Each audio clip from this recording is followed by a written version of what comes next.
Nasib besar 3 proyek di Indonesia setelah ganti presiden. Mega proyek seperti Jembatan Selat Sunda, proyek Mobil Timur, dan proyek Ibu Kota Jonggol gagal dilanjutkan setelah ganti presiden. Bagaimana hal itu bisa terjadi? Yuk kita simak video selanjutnya. Ganti presiden, ganti program. Lantas bagaimana nasib IKN setelah Jokowi usai? Proyek-proyek nasional dengan skala besar seperti IKN memang selalu menjadi keputusan politik.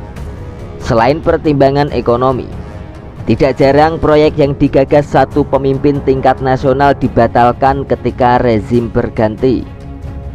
Peristiwa dibatalkannya proyek yang digagas kepala negara pernah beberapa kali terjadi ketika tampuk kepemimpinan nasional berganti.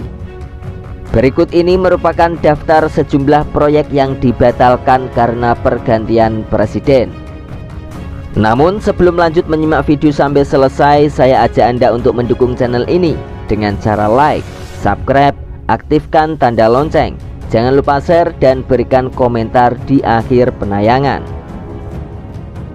Yang pertama kita mulai dari proyek Ibu Kota Jonggol. Presiden Soeharto pernah berencana memindahkan ibu kota dari Jakarta ke daerah Jonggol, Jawa Barat. Dalam persiapan sebagai ibu kota, Jonggol hendak dijadikan kota terlebih dahulu. Presiden Soeharto merilis sebuah keputusan Presiden nomor 1/1997 tertanggal 15 Januari 97 tentang koordinasi pengembangan kawasan Jonggol sebagai kota mandiri. Kepres pengembangan kawasan Jonggol ini nantinya akan menjadi wilayah perkotaan yang di dalamnya ada kawasan permukiman, kawasan industri, kawasan perdagangan, kawasan pendidikan, pusat kota dan pemerintahan. Di sekitarnya ada pula kawasan pertanian, perkebunan, hutan lindung, waduk dan bendungan. Jonggol dipilih karena dekat dengan kawasan Jabotabek yang sudah sangat berkembang pada masa Orde Baru. Daerah Jonggol bisa diakses dari Jakarta lewat jalan tol Jakarta Bogor Ciawi. Beberapa perumahan sudah muncul di sekitar Cibubur kala itu. Ketika proyek itu mulai berjalan pada akhir tahun 1997, krisis moneter yang berujung tumbangnya rezim Soeharto ikut mengakhiri rencana ini. Dan sampai sekarang pun proyek itu pun tidak pernah jadi bahan perbincangan. Selanjutnya ada proyek Mobil Timur. Orde Baru juga pernah memiliki proyek besar mobil nasional yang dikenal dengan nama Timor. Dengan anggaran yang besar, proyek mobil ini dijalankan oleh PT Timor Putra Nasional yang dimiliki oleh Tommy Soeharto, anak Presiden Soeharto. Proyek dimulai dengan keluarnya Inpres nomor 2 tahun 1996 yang memerintahkan sejumlah kementerian untuk segera mewujudkan industri mobil nasional. Proyek tersebut akhirnya batal karena krisis moneter 97 yang berujung pada lengsernya Presiden Soeharto. Proyek tersebut tidak dilanjutkan pada masa kepemimpinan presiden selanjutnya hingga sampai sekarang. Selanjutnya ada Jembatan Selat Sunda. Sejarah proyek Jembatan Selat Sunda bisa ditarik hingga tahun 1960 ketika seorang profesor bernama Sediatmo mencetuskan konsep Trinusa Bima Sakti atau interkoneksi antara 3 pulau yaitu Jawa, Sumatera, dan Bali.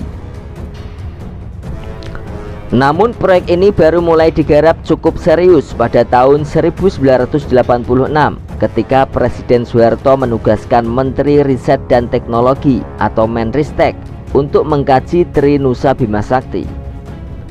Meski demikian hingga rezim Orde Baru tumbang, pelaksanaan pembangunan jembatan tidak kunjung berjalan.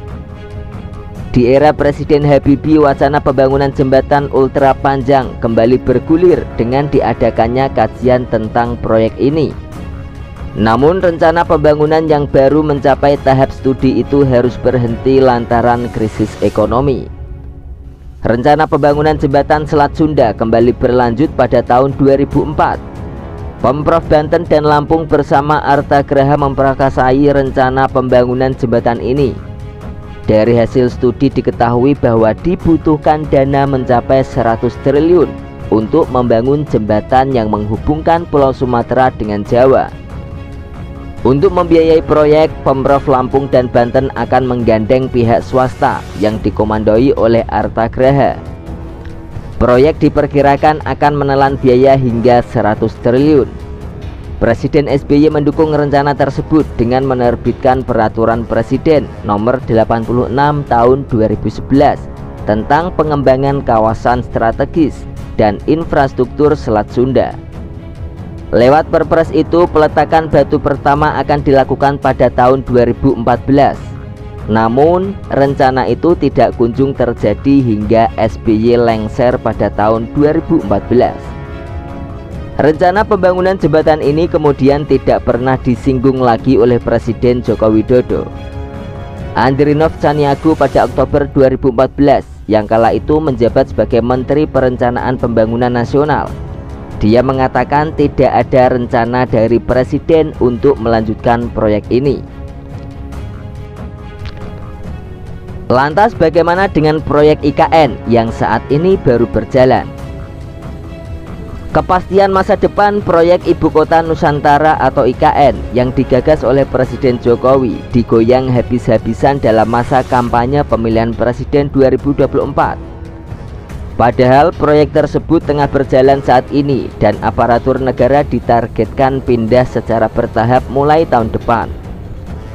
Indikasi dibatalkannya mega proyek ini sebenarnya muncul dari calon presiden nomor urut 1 Anies Baswedan yang berkali-kali melontarkan kritikan terkait proyek pemindahan ibu kota tersebut. Jika terpilih kelak, mantan gubernur DKI Jakarta tersebut berjanji akan mengkaji ulang kelanjutan proyek ini. Dia mengatakan anggaran yang dimiliki oleh negara sedikit dan lebih baik dipakai untuk kesejahteraan masyarakat.